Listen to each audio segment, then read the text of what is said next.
1920s, the Roaring Twenties, the Jazz Age, the era of flaming youth, the Roadster and the Hip Flask, the Raccoon Coat, the Charleston,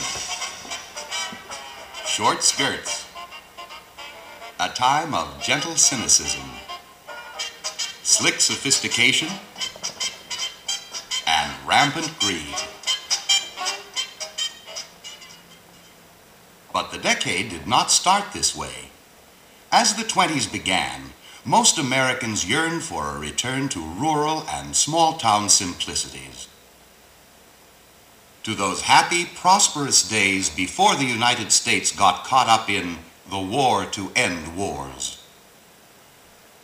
Disillusioned by the Versailles Peace Conference and what they saw as the intrigues of a decadent Europe, Americans turned their backs on Woodrow Wilson's League of Nations and foreign affairs in general. To lead them back to normalcy, Americans chose Warren G. Harding, who seemed to exemplify all the virtues they sought.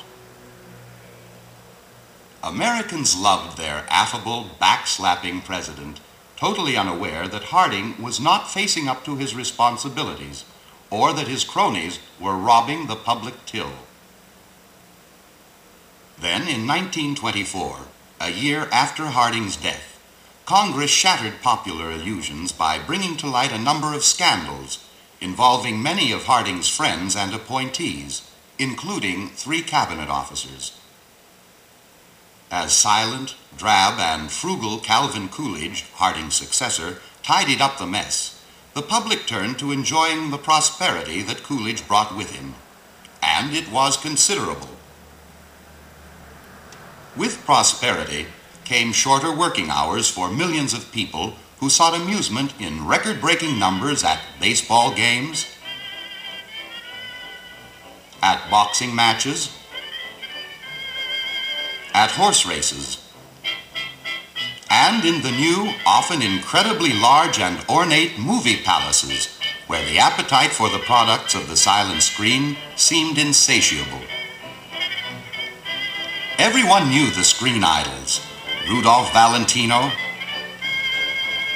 Theda Bara, Joan Crawford, and many sought to imitate the on-screen and off-screen extravagances of these stars.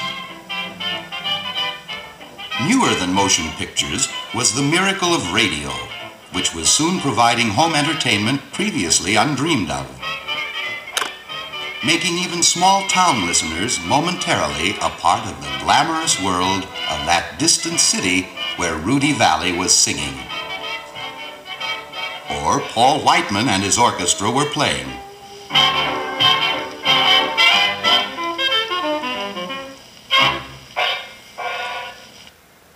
And then there was the speakeasy, or illegal bar, sometimes modest, sometimes lavish, but always catering to a thirst that a more puritanical America had sought to deny through constitutional amendment.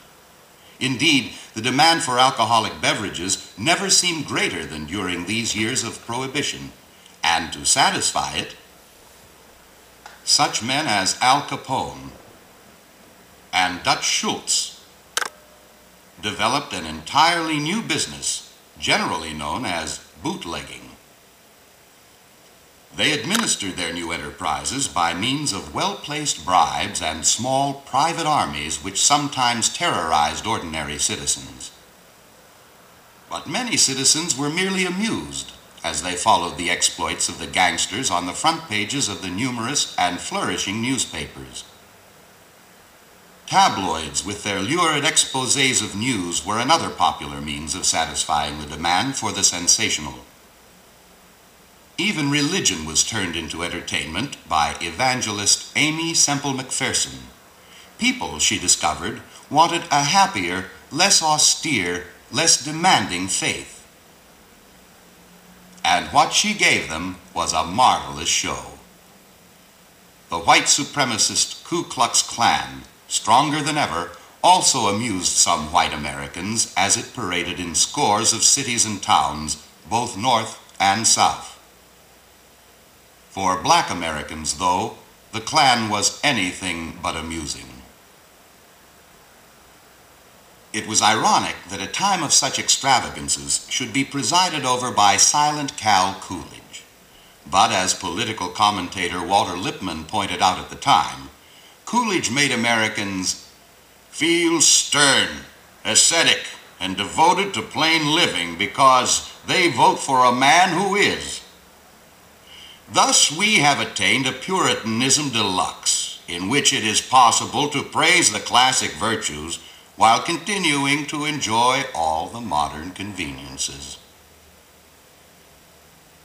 During these years, Coolidge, an avid fisherman, followed his own advice of never doing anything someone else can do for you. He left the running of the country to business and financial titans such as Andrew Mellon, Secretary of the Treasury and head of one of America's richest families. "The business of America is business," said Coolidge, and the facts seemed to bear him out. The growing automobile industry created demands for rubber, copper, glass, steel, and fabrics.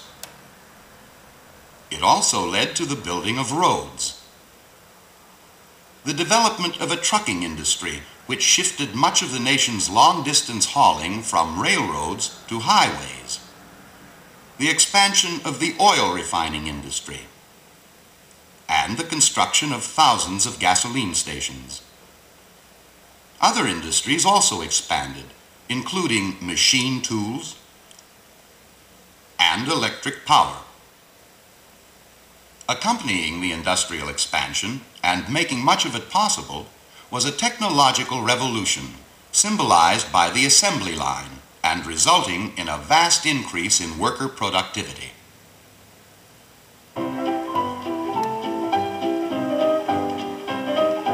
The 20s was also a time when consumer buying and merchandising mushroomed, encouraging the growth of such chains as A&P and Kresge. To spur consumer demand, business and industry bought time on the popular new medium radio to reach millions of potential customers with their innovating techniques in advertising, which included the use of the newly popular science of psychology in appealing to a buyer's snobbishness, sense of insecurity, or desire to be attractive to the opposite sex.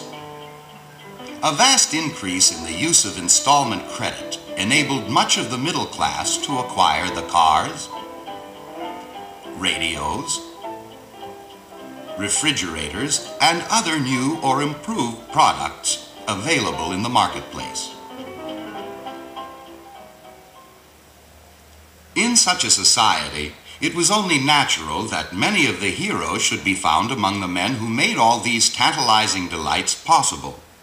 Samuel Insull, Utilities King, and Thomas W. Lamont, international banker, were but two of the period's business heroes to have their pictures on the cover of Time, a new national news magazine. As business boomed, growing numbers of people looked to the stock market as another source of thrills, and few thrills, they agreed, were greater than getting rich quick. By 1928, stock speculation was a national mania. Almost everyone could translate the language of the financial specialist into the plain talk of Main Street. Almost everyone knew someone or knew someone who was dabbling in the market. Many important people assured the country that recessions had been banished forever, that all one had to do to be prosperous was keep his sunny side up.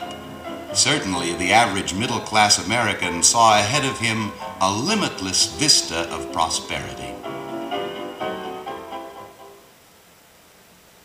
But not all Americans in the Jazz Age were prosperous and middle-class. Throughout the period, industrial workers had to labor long and hard for an income of less than $1,500.